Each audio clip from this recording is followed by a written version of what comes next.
फिर भूत ने नरमी से कहा, चौधरी, यहां कौन सा तुम्हारे पुरखों का धन गड़ा पड़ा है? पूरे गांव की जमीन छोड़कर तू शमशान में हल क्यों जोतने आ गया?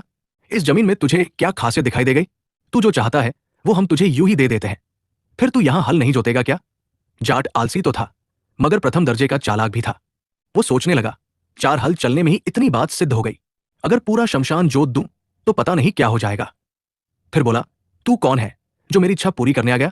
मुझे पूरी बात बता दे, तभी कुछ सोचूंगा। भूत बोला, मैं भूत हूं। इस शमशान में हमारा कई सालों से डेरा है। तुमने हल जोत कर हमारी जड़ें हिला दी। बता, यहां अगर तू बीज बोएगा भी तो कितना अनाज पैदा कर लेगा? जाट पहले तो थोड़ा डरा, मगर फिर संभल कर सोचा, डरने से बात बिगड़ जाएगी। पीठ न दिखाई तो भूतों से कुछ ले ही जाऊंगा। फिर जवाब दिया, यहां कम से कम 10 बोरी बाजरा होगा। भूत बोला, बिना कुछ किए तेरे घर 10 बोरी बाजरा पहुंचा दूं तो इस जमीन को तू चीरना बंद करेगा? जाट बोला, अगर पक्का वादा करो तो क्यों नहीं, मगर ये बता, बाजरा कब तक भेजोगे?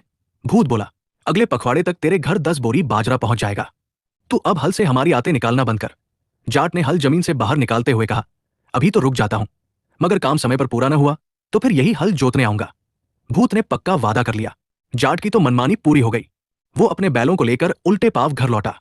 उसे वापस आता देख जाटनी ने माथा पीट लिया। वो तीर की तरह उसके सामने पहुंची और तनकर बोली, तुम नहीं सुधरोगे। क्या हुआ जो इतनी जल्दी आ गए? खून पसीना एक करना पड़ता है, तब जाकर कहीं दाने हाथ आते हैं। अब तुम जानो और तुम्हारा काम जाने। मैं तो चली, तुम्हें समझाना और दीवार से माथा फोड़ना बराबर है। जाट बोला, अरे इतनी तेजी मत दिखा, पहले मेरी बात तो सुन। क्यों बेकार में थूक उछाल रही है?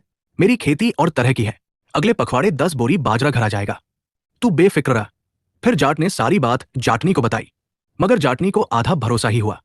वो बोली, जो हो, एक पखवाड़े तक रुक जाती हूं, क्योंकि इसके अलावा मेरे पास कोई चारा भी नहीं है। उधर भूतों के डेरे पर खलबली मच गई। 10 बोरी बाजरे के लिए उनमें तकरार शुरू हो गई।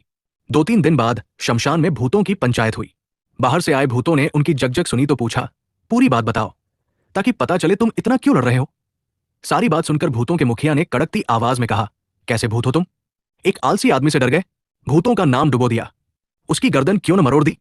मैं जाता हूं, अभी तुम्हारी समस्या को जड़ से मिटा कर आता हूं। कुछ तो अपनी ताकत पहचानो।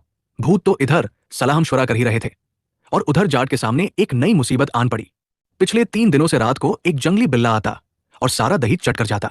ध्यान रखते रखते भी वो बदमाश हंडिया साफ कर जाता, मगर आज जाटनी बाहर बिल्ले का इंतजार कर रही थी, ताकि बिल्ले के आते ही जाट को इशारा कर दे। जाट भीतर उसकी ताक में मोटी रस्सी की सरकंडा फंदा लिए चौकस खड़ा था।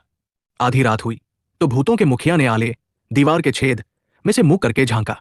जाट ने झट से सरकंडा उसके गले में डाल दिया और जोर से झटका दे दिया।